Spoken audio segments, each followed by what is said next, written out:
अस्सलाम वालेकुम नाज़रीन, आप देख रहे हैं ज़ी एंटरटेनमेंट। मैं हूं ज़हीर अहमद। नाज़रीन, दो ड्रामे जो हैं, एक ड्रामा ख़त्म हुआ, दो नए शुरू हुए हैं। इस पे बात करेंगे। जाने जहां की आखिरी एपिसोड कैसी थी, इस पे बात करते हैं। उसके साथ दो नए ड्रामे हैं, उस पर भी बात करते हैं। तो जाने जहां हमने उसको रेगुलर फॉलो किया, देखा, मज़ा आया। हमजा अली अब्बासी साहब की और आयज़ा खान की केमिस्ट्री बहुत ज़बरदस्त है, वो प्यारे अफजल में भी देख लें। और जो हमजा अली अब्बासी साहब हैं, वो मजलूम इतने अच्छे बनते हैं कि इंसान को एंड में दुख ही होता है कि इसको इसके फलां चीज़ क्यों नहीं मिली, फलां इसके साथ क्यों वाक़या पेश आया।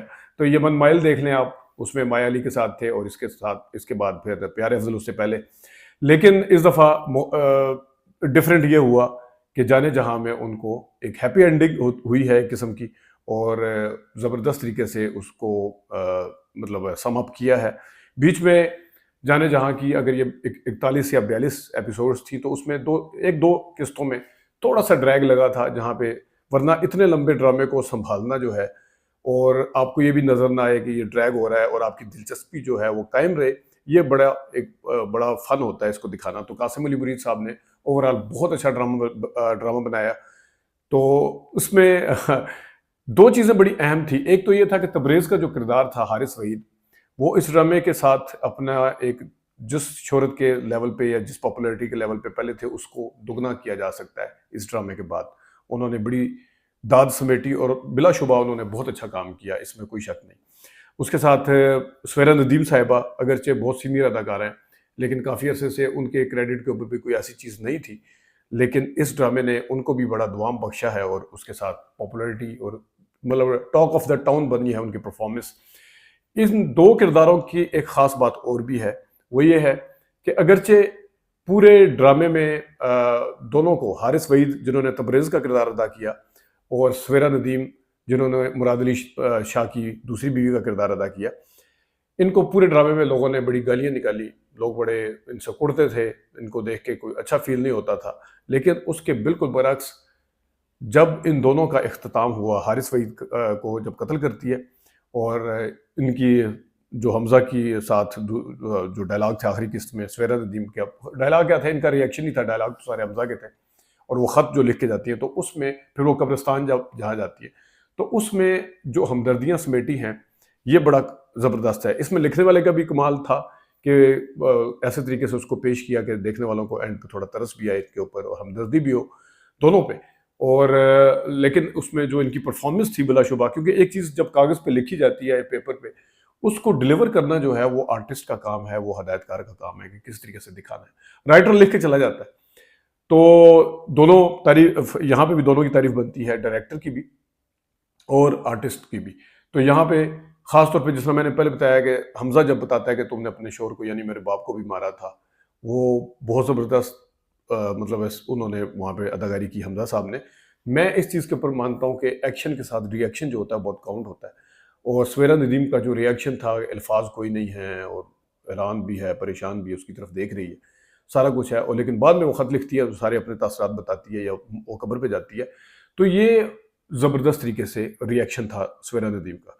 और इसके साथ हमजा अली अब्बासी जो हैं, वो अपने बाप के हवाले से बता के बाहर निकलते हैं, तो बाहर दूसरा बेटा यानी कि सवेरा का सगा बेटा सुन रहा होता है सारा कुछ, और उसको उस वक्त पता चलता है कि मेरे बाप को मारने वाली भी मेरी माँ थी। वहाँ पे जो तालिश साहब के पोते ने अदाकारी की है, अगर पोते एहसन तालिश साहब का बेटा है, तो उन्होंने जो अदाकारी की है वो भी बहुत ज़बरदस्त है। और वो वहाँ पे भी ख़ासतौर पे हमज़ा को आगे से दिखाया, हमज़ा आंसू पूछते हुए जा रहा है और पीछे से वो देख रहा है, हमज़ा को नहीं पता शहराम को कि मेरा उसका भाई अब्दुल पीछे खड़ा हुआ है, देख रहा है। तो वो भी बहुत ज़बरदस्त था। इन दोनों की केमिस्ट्री, भाइयों की भी आपस में, और हमज़ा की उस लड़की के साथ अपना हमज़ा और आयज़ा की तो केमिस्ट्री खैर पहले से मैं बात कर चुका हूँ, जो इसकी अब्दुल की केमिस्ट्री थी उस लड़की के साथ, वो भी बहुत ज़बरदस्त थी।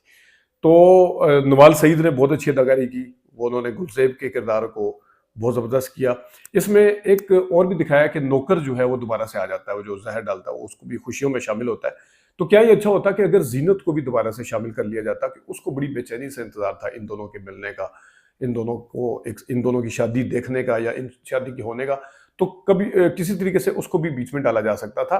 और एक और चीज़, जहाँ इन इस ड्रामे में बहुत से हाशिम का किरदार अगरचे कम कम बीच में, लेकिन हर एपिसोड में वो किरदार था जो बिल्कुल पूरे ड्रामे में साथ रहता है, तो देखने वाले को रजिस्टर्ड होता है बाकायदा। वो जीनत का किरदार अगरचे बहुत 4-5 एपिसोड से भी पहले, यानी 6-7 अगर मैं गलती पे नहीं, उससे पहले खत्म हो चुका था।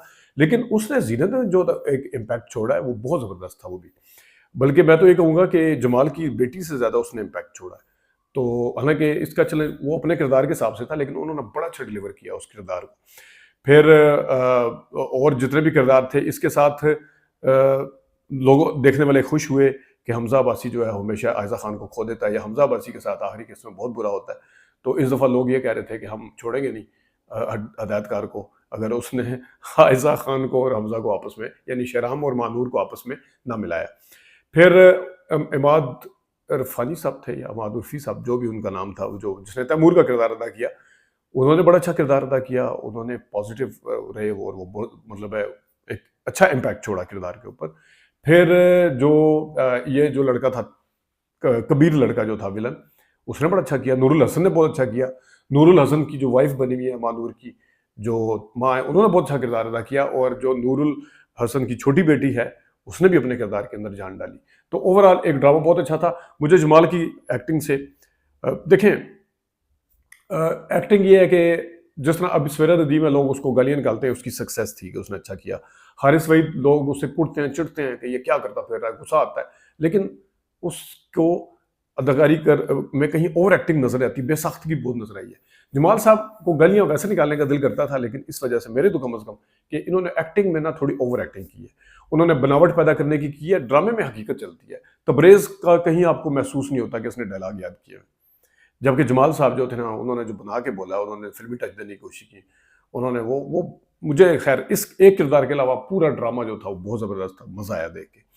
अब आते हैं एक और ड्रामा जो अच्छा इस पे राहत फ़तेह अली खान का जो गाना था, और गाने को ख़ासतौर पे कब्रिस्तान की जगह पे भी जब वो जाती है अपने शोर की खबर में माफ़ी मांगती है, वहाँ पे जो सेट किया है, उसके बाद जब इनकी शादी होती है वहाँ पे जो सेट किया है, और एक ख़ास म्यूज़िक बजता है, अगर हम देखेंगे कोशिश करेंगे आपको दिखा भी सके, वो म्यूजिक ने तो ऐसा इम्पैक्ट कायम किया कि वो ड्रामे की पहचान था एक किस्म का। वो ये छोटी छोटी चीजें जो होती हैं, ये चीजों को बड़ा बनाती हैं।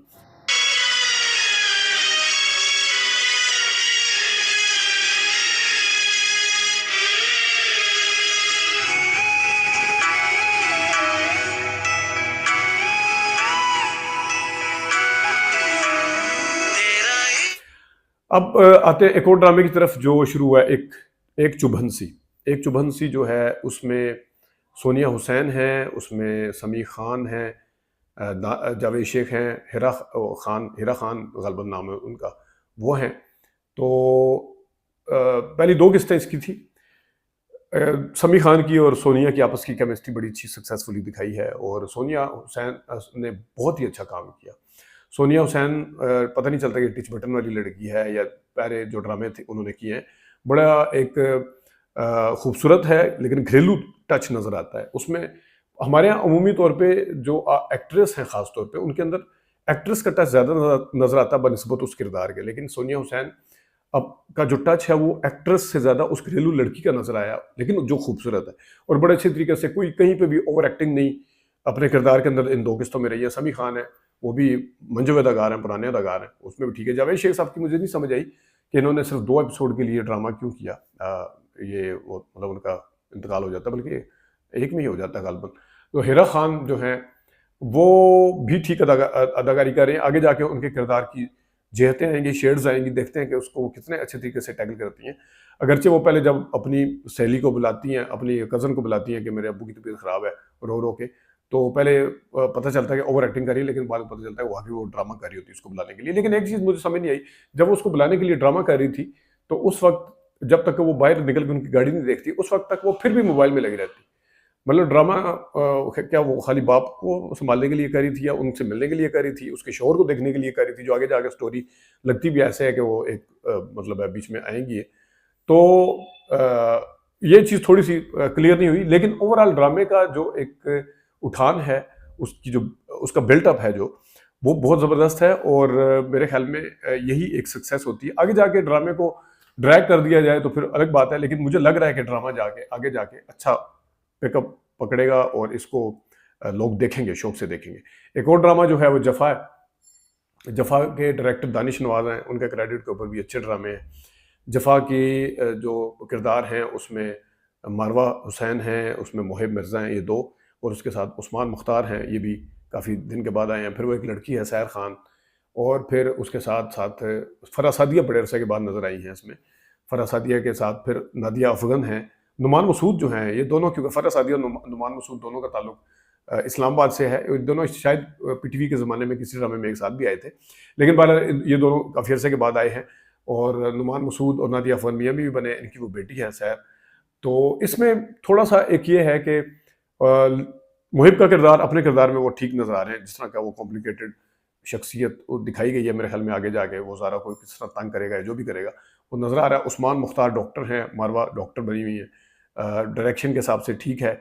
एक चीज़ इसमें भी समझ में आने वाली है, वो जो लड़की है, जो सहर खान, उस लड़की का नाम क्या होला है कि जो भी व्हाटएवर नाम, वो किस तरह घूमती फिर रही है कॉलेज में, कोई के साथ बाहर, मतलब उसका बस वो यही दिखाया कि उसके साथ ही घूमती फिर रही है। इतनी कॉलेज में जाए तो तब उसके साथ घूम रही है, रात के टाइम घर से जा रही है, इतनी पता नहीं कौन सी मुसीबत दिखाई है उसको। कोई इतना एक चीज़ जो जिस वक्त आप प्रॉपर तरीके से डिलीवर ना कर सकें तो उसमें तुक नज़र आती है। तो उसमें लॉजिक लोग ढूंढने की कोशिश करते हैं, उसमें लॉजिक कोई नज़र नहीं आ रही कि जो वो हरकतें करती फिर रही है। मतलब है ठीक है, हम एक लड़की है, वो उसको पसंद करती है, सारा कुछ है, लेकिन वो थोड़ा अनएक्सपेक्टेड है कि घर के अंदर से रात को जाना और फिर रात को वो छोड़ के भी वापस चला जाता है। वो इतना, मतलब दिन में भी कॉलेज के टाइम पे भी उसको ठीक है ये दिखाना कि उसके साथ वो मोहब्बत कर रही है, जो भी कर रही है, लेकिन थोड़े से ना समझ आने वाली बात है। लेकिन ओवरऑल देखते हैं ड्रामा आगे जाके किस तरह का लगता है, आगे जाके इसका क्या बनेगा, कितना ड्रैग किया जाएगा, कितना अपने कंट्रोल में रखा जाएगा, हम आपको वक्तन फ़ौक्तन आगाह करते रहेंगे। अभी तक के लिए इतनी इजाज़त दीजिए। अल्लाह हाफ़िज़।